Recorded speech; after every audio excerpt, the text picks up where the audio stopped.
Welcome back. Srisailam project ఎదుర్కొంటున్న plunge pool సమస్య పరిష్కారానికి ప్రయోగాత్మక ఆవిష్కరణ సత్ఫలితాలనిస్తోంది. అధునాతన సాంకేతిక పరిజ్ఞానాన్ని ఉపయోగించి అండర్ వాటర్ డ్రోన్ కు జీవం పోశారు IIITDM శాస్త్రవేత్తలు.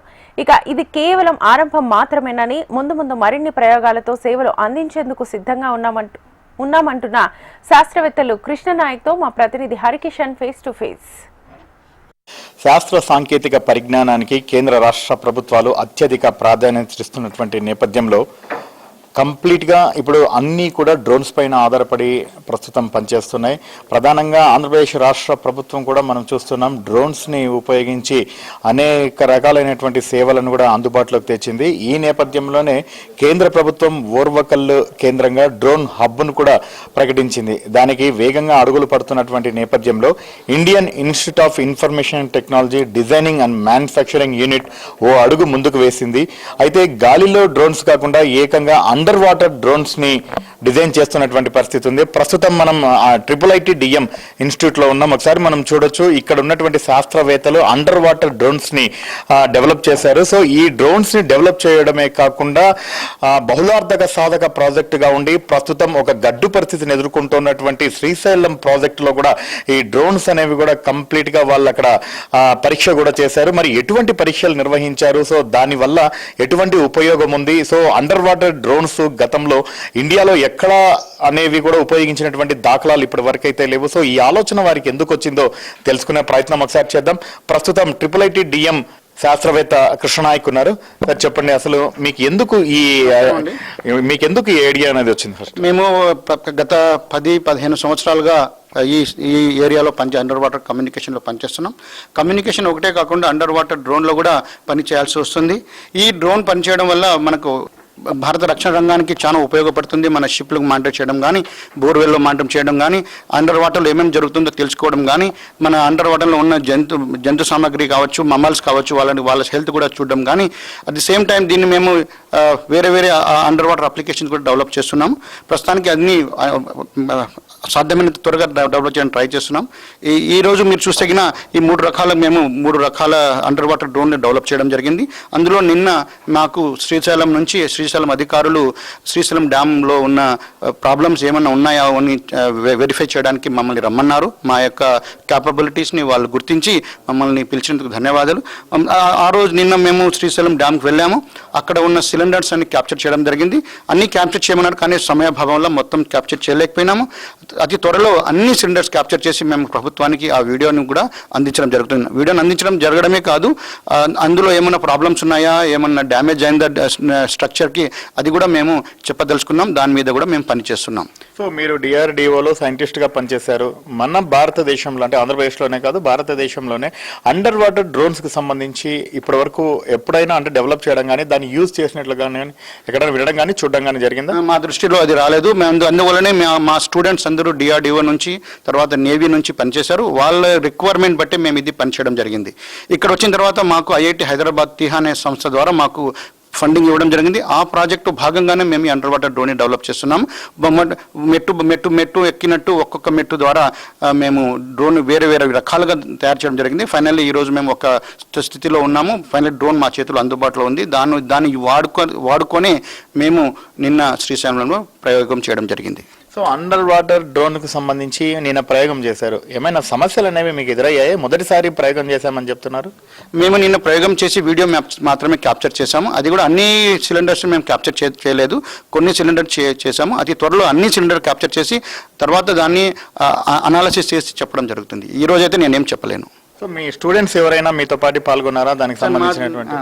మాకు 4 టీమ్ మెంబర్స్ ఉన్నారు. ఒకటి నేను, నా పేరు డాక్టర్ K. కృష్ణనాయక్, నాతో పాటు డాక్టర్ నరేష్ బాబు గారు, డాక్టర్ రవి గారు అండ్ మా స్టూడెంట్ వెంకటరాజు గారు. మేము 4 కలిపి ఈ ప్రాజెక్ట్ని చేస్తున్నాం.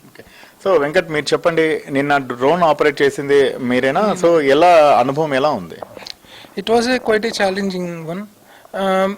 నార్మల్గా మనం స్టిల్ వాటర్లో ఆపరేట్ చేయడం వేరు, ఇక్కడ డ్యామ్లో ఆ వాటర్కి కొంచెం ఆపరేట్ చేయడం different. But even though dam is not in operating, నార్మల్గా వాటర్ ఫ్లో లేకపోయినా కూడా సమ్ వేవ్స్ వల్ల అది డ్రోన్ డ్రిఫ్ట్ అవుతుంది.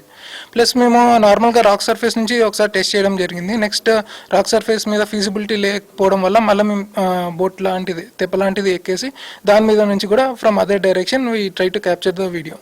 సో మీరు మొత్తం లోపలికి వెళ్ళడం జరిగింది. ఎన్ని డైరెక్షన్స్లో డ్రోన్ అనేది మూవ్ అవుతుంటుంది? In 8 directions. In 8 directions, drone started working. That is from front to back, left to right, top to bottom, and with an angle of 45 degrees tilt. 45 degrees up and 45 degrees down tilt. So నిన్న operate చేశారు మొదటిసారి, ఎటువంటి problems ఏమైనా face చేయడం జరిగింది? అంటే చాలా వరకు కూడా కొన్ని ఏండ్ల నుంచి వాటర్ ఉన్నాయి, ఆ వాటర్లో సో చాలా ఇబ్బందులకరంగా ఉండింటాయి మామూలుగా లోపల. సో మీరు ఎటువంటి ప్రాబ్లమ్స్ ఫేస్ చేశారు? The problem is charging issue, and another one is the plankton, that is green patch అంటారు కదా మన తెలుగులో. అది ఒకసారి ఇరుక్కపోవడం జరిగింది. అది మళ్ళీ తీసి క్లీన్ చేసి మళ్ళీ రీటెస్ట్ చేయడం కూడా జరిగింది. అదొకటి. ఇంకా next another one is it is not like a swimming pool. Normal swimming pool would be somewhat cleaned and it would be maintained, but this dam water is somewhat normal. I mean, it is used generally for irrigation purpose and parallelly drinking purpose also. So that was a different scenario from swimming pool testing. So మామూలుగా నిన్న మీరు test చేసినప్పుడు, అంటే ఇంకా next ఒకవేళ test చేయాలనుకుంటే so ఎటువంటి precautions తీసుకోవాలి అనేది ఐడెంటిఫై చేశారా? తర్వాత డ్రోన్కి సంబంధించి లోపలికి పంపించినప్పుడు ప్రధానంగా ఇప్పుడు మీరు చెప్పారు గ్రీన్ వాటర్ అంతా కూడా ఇబ్బందికరంగా ఉందని చెప్పేసి, కెమెరా అంటే ఇప్పుడు ప్రజెంట్ ఎంత రిజల్యూషన్ అనేటువంటి కెమెరా వాడుతున్నారు, దాన్ని ఏమైనటువంటి మార్చాల్సిన అవసరం ఉందా? ఇంకా క్లారిటీగా పిక్చర్ అనేది ఎంతవరకు క్లారిటీగా వచ్చి? పిక్చర్ హెచ్డి క్వాలిటీ 1080p అనేది రికార్డ్ చేయడం జరిగింది. And including with that light కూడా ఉంది. I mean with this drone light వల్ల మనం లైట్ అండర్ వాటర్లో పంపించేసి at the time 1080p quality videos మేము రికార్డ్ చేయడం జరిగింది. సో మొత్తానికి మాత్రము IIIT-DM లో డెవలప్ చేసినటువంటి అండర్ వాటర్ డ్రోన్ అయితే ప్రస్తుతం ఉభయ తెలుగు రాష్ట్రాలకు అతి ముఖ్యమైనటువంటి బహుళార్థక సాధక ప్రాజెక్ట్ శ్రీశైలం ప్రాజెక్టులు అయితే ప్రస్తుతం వీళ్ళు ఈ ప్రయోగం అయితే చేశారు. తొలిసారిగా నిర్వహించినటువంటి ఈ ప్రయోగం అయితే ప్రస్తుతం సక్సెస్ అయిందని మాత్రం చెప్తున్నారు. అయితే చిన్న చిన్న సమస్యలు మాత్రం వాళ్ళు గుర్తించారు. మరొకసారి కంప్లీట్ గా ఈ ప్రాజెక్టులో ఇంకొకసారి దానికి సంబంధించి కంప్లీట్ గా పరీక్ష చేసేందుకు కూడా సిద్ధమవుతున్నట్టు తెలుస్తుంది. ఒకసారి మనం చూడొచ్చు వివిధ రకాల షేపుల్లో ఉన్నటువంటి డ్రోన్స్ మనం ఒకసారి గమనించవచ్చు. ఇవన్నీ కూడా ఒక్కొక్కటిగా డెవలప్ చేసుకుంటూ కొద్దిగా మార్చుకుంటూ ఫైనల్ గా ఈ స్టేజ్కి అయితే రావడం జరిగింది. కంప్లీట్ గా ఏదైతే పైకి అంటే వాయు మార్గంలో డ్రోన్ ఎలా పనిచేస్తుందో అలాగే అండర్ వాటర్ లో కూడా పనిచేసే విధంగా ఫ్యాన్స్ ఇవన్నీ కూడా సర్క్యూట్స్ అన్ని కూడా ఏర్పాటు చేసుకొని మొత్తానికైతే ఒక ఎక్స్పెరిమెంట్ ని సక్సెస్ అయితే తొలిసారిగా చేయడం జరిగింది. అయితే పూర్తి స్థాయిలో మాత్రం దీనికి సంబంధించి వీలు కాలేదు, కానీ కొన్ని సమస్యలు అయితే ఉన్నాయి. వీటిని సర్దిద్దుకొని మరొకసారి శ్రీశైలం ప్రాజెక్టులో కంప్లీట్ గా పరీక్ష చేసేందుకు కూడా సిద్ధమవుతున్నాం. అందుకు అధికారులు కూడా సిద్ధంగా ఉన్నారు. దీనికి సంబంధించి పూర్తిగా పరీక్ష అయిపోయిన తర్వాత ప్రభుత్వానికి ఆ వీడియోస్ తో పాటు నివేదికలను కూడా అందించేందుకు ఇటు IIIT-DM సంబంధించినటువంటి శాస్త్రవేత్తల సంఘం సిద్ధంగా ఉన్నట్లు తెలుపుతున్నారు. కెమెరామెన్ రామ్మోహన్తో హరికిషన్, HM TV, కర్నూలు.